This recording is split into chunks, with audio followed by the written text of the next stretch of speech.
very insightful presentation. For me, at least, it was an eye-opener. I didn't know many of these things which you presented here. An eye-opener for all of us or many of us. Ladies and gentlemen, it's now time to welcome our chief guest, Honorable Minister of Law and Justice, Dr. Farooq Naseem. Dr. Farooq Naseem completed his graduation in Bachelor of Laws from the University of Wales, Master of Law from London School of Economics, and a doctorate in Comparative Constitutional Law from the University of London. He was elected to the Senate of Pakistan in March 2012 and was re-elected in March 2018. Since August 2018, he is the Honorable Federal Minister of Law and Justice in the Federal Cabinet of this new government. Ladies and gentlemen, please put your hands together to give a warm welcome to our chief guest, Dr. Farooq Naseem. Dr. Saab, please. Mr. Riaz-e-Rahman Chamdia, the President of Institute of Chartered Accountants of Pakistan. Mr. Ziawan, the President of Institute of Cost and Management Accountants of Pakistan. Mr. Jim Brumby, Director, Governance, World Bank Group.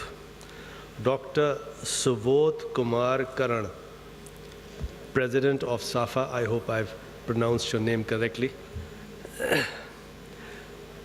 My very respected members of the accountancy profession, ladies and gentlemen. In particular, I also address members from SAFA and ICAP and the distinguished delegates that we have from the World Bank, India, Malaysia, Philippines, Sri Lanka, and Vietnam. Assalamu alaikum. Thank you very much. I welcome all the foreign delegates that we have. I'm indeed most grateful to the organizers for permitting me an opportunity to speak at this occasion. As you know, traditionally, the finance minister addresses these types of fora, but then at the 11th hour, he had to be somewhere else. And one of my friends, they approached me, and it was an opportunity which I did not wish to leave, primarily because I have a long association with the accountancy profession. At one point in time when I was contemplating my own educational career, maybe accounting was my top priority. And I wanted to read chartered accountancy from England and Wales. I even studied O-levels and A-level accountancy for such purpose. But then, as luck would have it, since my late father was himself a lawyer, he very craftily and very friendlily coerced me into the legal profession, and I'm grateful to him. But accountancy is something which is very close to my heart. As a professional lawyer, one of my expertise or one of my areas of specialization is tax laws. And I think most of the chartered accountants that are here, Shabar Zaidi Saab is sitting here, most other friends are here. I'm no outsider to the accountancy profession. It is something very close to my heart. While we are at this subject of the role of accountants, the role of the accountancy profession, the FRED Forum, the Financial Reforms for Economic Development, it's a great forum, and we are very lucky that we have a vibrant accountancy community in Pakistan, which has been able to organize this FRED Forum in Pakistan at Karachi. And we are very lucky to have the accountancy profession that we have.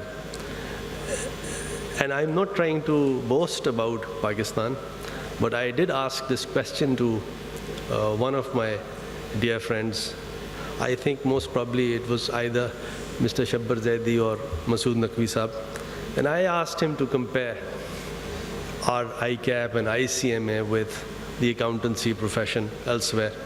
And he said we were in no way inferior to any other accountants or their curriculum or their discipline. So this is one of the areas that Pakistan is really proud of, the accountancy profession. And since I know about this, I have first-hand knowledge, therefore I can talk about it, speak about it, and boast about it as a Pakistani. But then, whether you're accountants in the accountancy profession from Pakistan or elsewhere in the SAARC region, or for that matter, anywhere else in the world, for some reason or the other, whenever I see an accountant, I see an affinity with him. It reminds me of Masood Naqvi, Shabbar Zaidi, our greats who are accountants, who are chartered accountants or cost accountants, who are legends.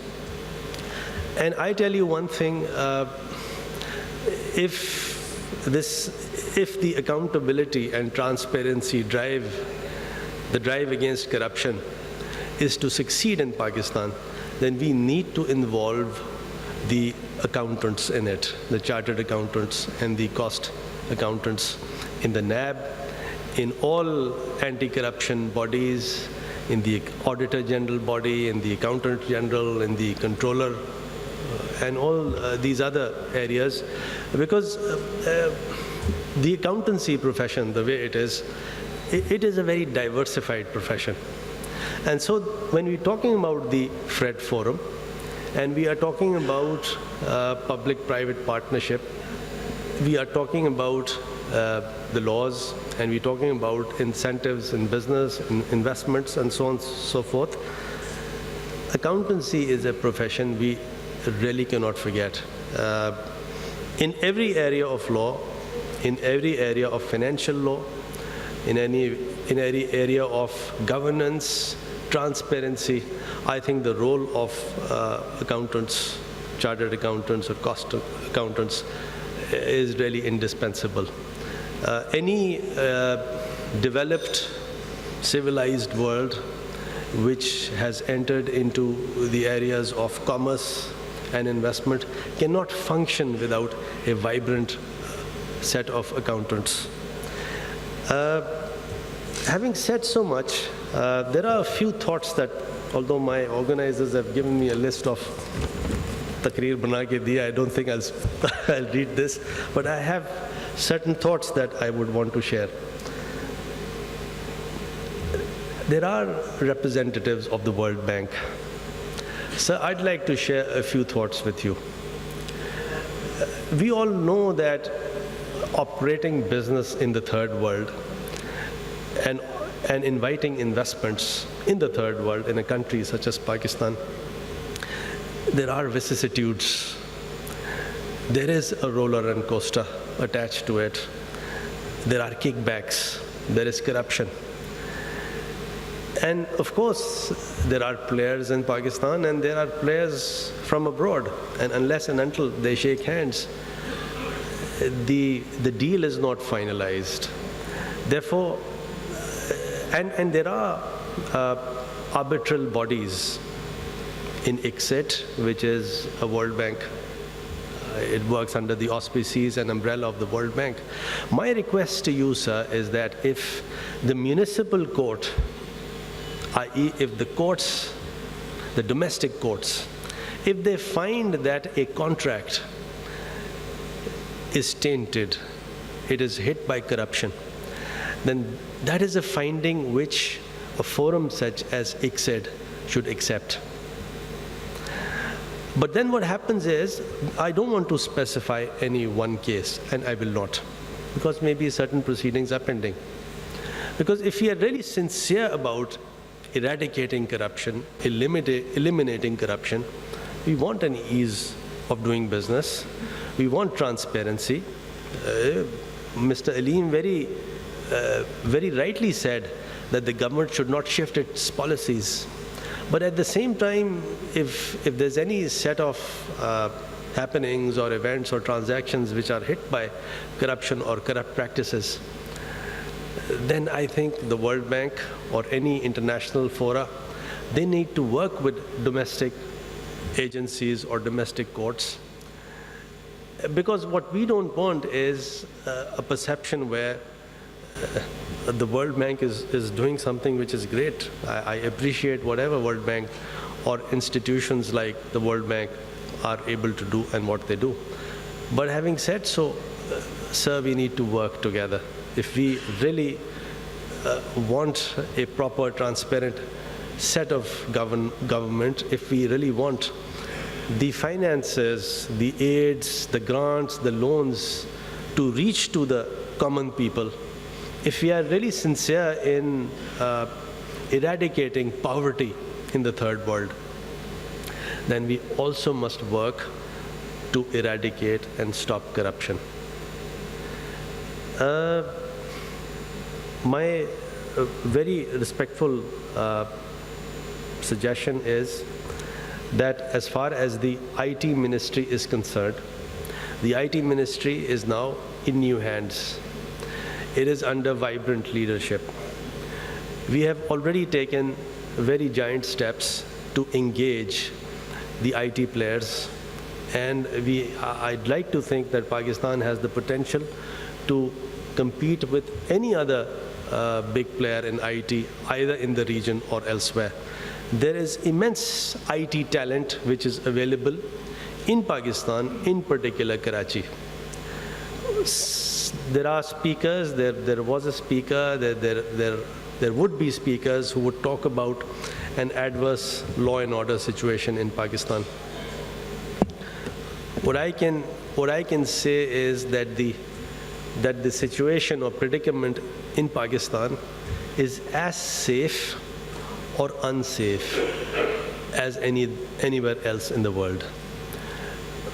The world itself is facing, has faced, and will face a security challenge. And Pakistan is no exception, but then other countries are also no exception. One speaker very correctly says that the state of security in Pakistan is not very well propagated. The new federal government, the government that we have of PTI and its allies, are absolutely taking steps so as to propagate the truth. And the truth is that Pakistan is a safer country than it was a few years ago, and it is as safe as any other country. Pakistan has an immense potential of foreign investment. It can invite foreign investment. The investors will greatly profit from their ventures. There is a lot of promise that Pakistan offers in various areas. I would just take this final opportunity of saying one or two things more, and that is about the tax policy. In fact, I, as a tax lawyer, as a practitioner, I was I offered a great critique to the government's policies, where they would offer an investment and then subsequently take it away. And it is absolutely right when someone says, either it is in the overseas Chamber of Commerce or whether it is the local Chamber of Commerce, that let's have some consistency in the tax policy and in the tax laws. And we are absolutely taking steps in that direction. The IT ministry is taking steps in the direction of ease of business component. Someone mentioned the intellectual property enforcement.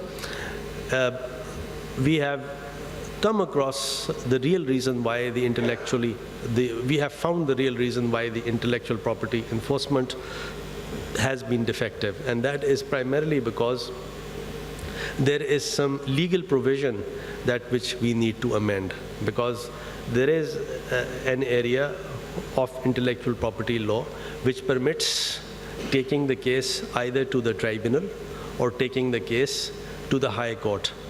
And in between, there is a lot of confusion, which confusion, the day it is removed, I think the intellectual property enforcement would greatly improve. At the very end, this is something which I really liked, so therefore I would just read this. This is a quote from Ban Ki-moon, when he says, "Sustainable development is the pathway to the future we want for all. It offers a framework to generate economic growth, achieve social justice, exercise environmental stewardship, and strengthen governance." Thank you very much. Time for the mementos, ladies and gentlemen. I would request President ICAP and President ICMA Pakistan to present mementos to our honorable chief guest and our valued speakers, Mr. Riaz Chamdia and Mr. Mustafa.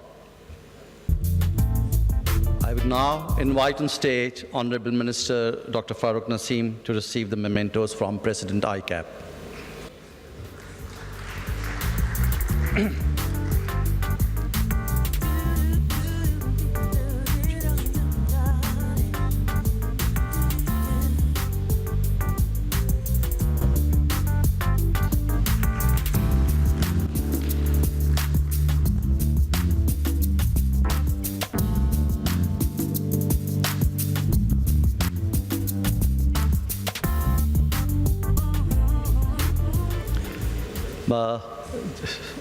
Mustafa, please. I request Mr. Abdul Alim to come on stage and receive the memento from President ICMAP.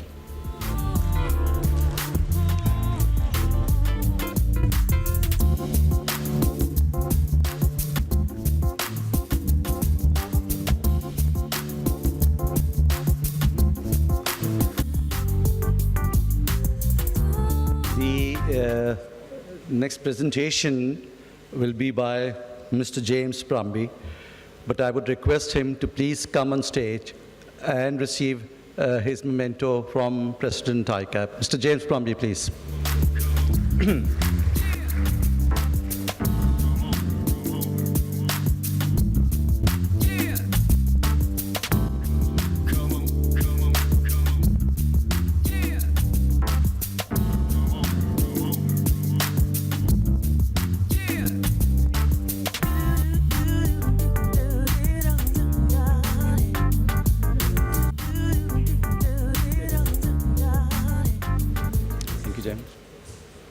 Mr. James Brumby is Director of the Governance Global Practice World Bank and is responsible for the governance program in the East Asia and Pacific, Latin America, the Caribbean, and the South Asia region. Mr. James Brumby has been engaged in public management and economic reforms at state, national, and international levels for more than 3 decades. He holds an MPA from Harvard. Ladies and gentlemen, please join me in welcoming Mr. James Brumby to share his thoughts on the subject in light of his wide experience. Mr. James Brumby, please.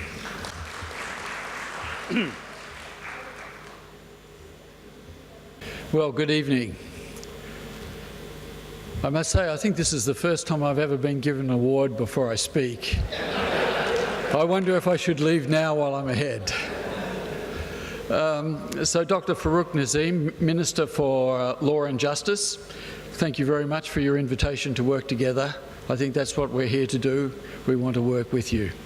Dr. Savud Kumar Karan, SAFA President, Mr. Riaz Rehman Chamdia, ICAP President, Mr. Zia Mustafa Awan, ICMA President, and Mr. Abdul Alim, Chief Executive Officer and the SecGen of OICCA, SAFA, other foreign delegates, honourable guests, ladies and gentlemen. I really want to thank the accountancy profession for being in the forefront of developments and for continually exploring ways of strengthening the profession to meet new demands. This biannual FRED Forum, I think, is testimony to this commitment. The World Bank is extremely pleased to be part of this noble journey.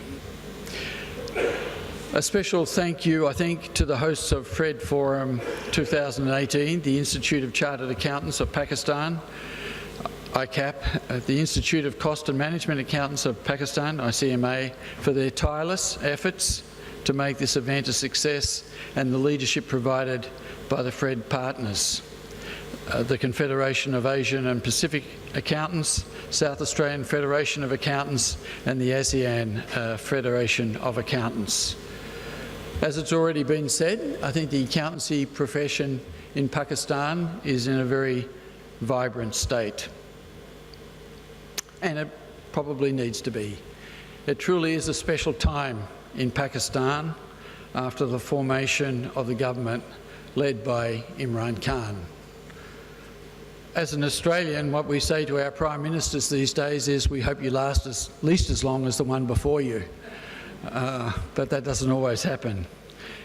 In this case, of course, we don't know how your new Prime Minister will go, but we do know something about his attributes, his steadfast sense of purpose, his swift ability to size up and seize an opportunity and an advantage, his dedication to being as good as he possibly could be, and all delivered in a gentlemanly way. I know that because I follow cricket. How he goes in politics through time, we will wait and see.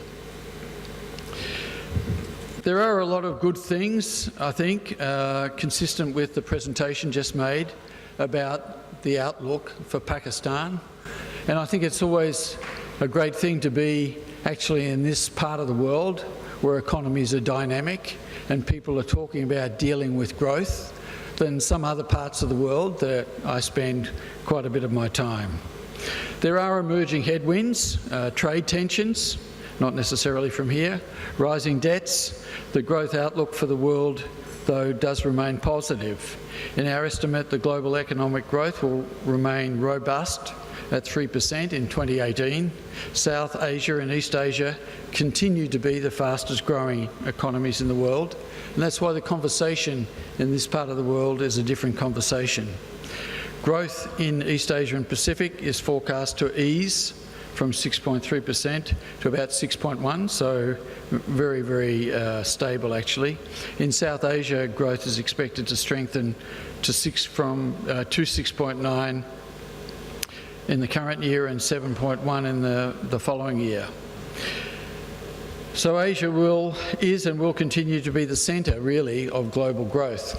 Now, in those circumstances, it might be easy to sort of sit back and attempt to relax. But I think, pleasant as it may be to bask in the warmth of recovery, the time to repair a roof is, in fact, of course, when the sun is shining. I think there are many development challenges across the regions, and there are really significant variations. Let's just list a few. The human development challenge in general and social inclusion associated with that remains at the forefront. The rapid urbanisation in this part of the world is putting enormous pressure on service delivery and generating a demand for massive infrastructure investments. And the structural reforms to the business environment are still really needed, as was alluded to by our key speaker this evening, needed to enhance competitiveness and medium-term growth. And as the Minister has alluded to, the slowness to bring corruption under control are all adding to really substantive challenges here. As an aside, I will say the World Bank has a zero tolerance for corruption in its own projects and puts in place an administrative and jurisdictional set of arrangements to deal with that. So these challenges are really significant challenges, but they're challenges in part that's associated with growth. I guess the question that we all face here is, what does this really have to do with accounting and auditing?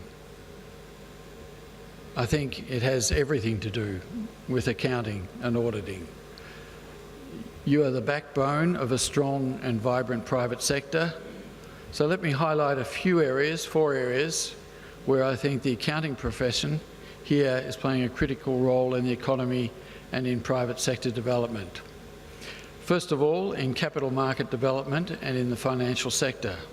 High-quality corporate financial reporting that is reliable, accurate and comparable will promote increased confidence and trust by investors and lenders. This in turn helps foster the environment necessary to add depth to the capital markets by promoting increased involvement of institutional investors. In small and medium-sized enterprises, financing and development. SMEs make up a very significant part of Asian economies and contribute to the possibility of inclusive growth. Yet they have limited access to capital and mostly operate in the informal sector. Weak financial reporting and auditing requirements are perceived as an impediment for some to SME growth in the region. Taxation. High-quality corporate financial reports will also help make it easier to ensure that companies are paying appropriate levels of taxation and contributing to improved fiscal sustainability. The challenges actually in the world of global tax are getting more and more intense. The requirement for more countries to move to a system of country-by-country reporting and sharing more and more information about their main taxpayers, with the MNCs themselves being required to provide material from different jurisdictions, means the onus and the quality of the financial reporting upon which they are based becomes pivotal to the success of that sort of initiative. And in state-owned enterprises. State-owned enterprises continue to be key economic players, accounting for a significant part of GDP in many countries in Asia, and a significant employer delivering critical services in economic services such as utilities, finance and natural resources. Poorly run state-owned enterprises run the risk of providing deficient and poor quality public services, can pose fiscal risks and can be a significant continuous drain on public resources. I think that they're also a source of corruption and patronage. I believe there's an opportunity for the professional accountancy organisations to play a key role in working with the public sector to develop strong corporate governance requirements for state-owned enterprises. Globalisation and the interconnection of financial markets will gradually mean, I think, that all accountants and auditors are moving to speak the same language of international standards, IFRS, IPSAS and ISA or ISA. Increased compliance with international standards and the associated disclosure rules will have the greatest impact on the profession for years to come. This trend is inevitable, as the public will require more transparency because of the concerns around tax avoidance, transfer pricing and money laundering. Some of these things were brought to light in the Panama and Paradise Papers. Despite these trends, compliance with IFRS and IPSAS remains low. In its 2017 Global Status Report, IFAC assessed that globally 23% of jurisdictions have adopted IFRS through direct reference in law, and 32% of jurisdictions have only partially adopted IFRS. While an increasing number of countries are adopting the IPSAS and moving towards accrual accounting, compliance still remains relatively low. I'll be talking a bit more about that tomorrow. To deliver good governance, I think, in the public sector, both governing bodies and individuals working for public sector entities must try to achieve their entity's objectives while acting in the public interest at all time, consistent with the requirements of legislation and government policies. Acting in the public interest implies primary consideration linked to the benefits to society, which should result in positive outcomes for service users and other stakeholders. It requires really two things: behaving with integrity, demonstrating strong commitment to ethical values and respecting the rule of law, and ensuring openness and a comprehensive stakeholder engagement. The accountancy profession is really uniquely placed to help meet these challenges. Members in practice should bring to bear their technical and functional skills to avert a repeat of previous banking crises and pursue general stability in the economy. It's of great importance that the ethical standards of the profession, of course, are adhered to. And on this, I'm pleased to note that ICAP, in the recent review of the compliance program, indicated that most of the institutes in Asia have incorporated in their codes the requirements of the Code of Ethics of the International Ethics Standards Boards for accountants. However, I think as has been alluded to, challenges remain in the dissemination and implementation of such codes of ethics. Effective investigative and disciplinary systems also need to be established and respected. I'd like to finish up just by congratulating the organisers of this conference and assure you of the bank's continued support to the accountancy profession in the region and around the world, and our partnership with Pakistan. Thank you. Ladies and gentlemen, we now come to our last segment of this evening before the dinner. The history of classical dance and folk dance, to a certain extent, in our part of the world is almost as old as the history of the Indus Valley civilization, which we proudly inherit. The tradition of classical dance, using the technique of conveying without words, the different kinds of feelings and emotions, the abiding ones and the transient ones. It reflects the gestures and actions of all beings, from the animals and flowers, from the circling of the stars, to the melodies of the winds and the murmur of the waters. The gestures and the steps of the dancer inspire the souls of the onlookers with the feelings they portray. The dancer's gestures mirror the attitudes of life throughout the visible universe and the human soul. It is imbued with 9 flavors or sentiments which constitute as many different moods: the passionate, the heroic, compassionate, amazement, laughter, and fear. Folk dance, on the other hand, had retained significance in the rural areas as the expression of daily work and rituals of village commitments. Ladies and gentlemen, we have amongst us Ms. Seema Kirwani, who is a very passionate performer and master of the art of classical dancing, an exponent of Bharatanatyam dance. She is also a theatre director and a social activist who has relentlessly worked for women empowerment.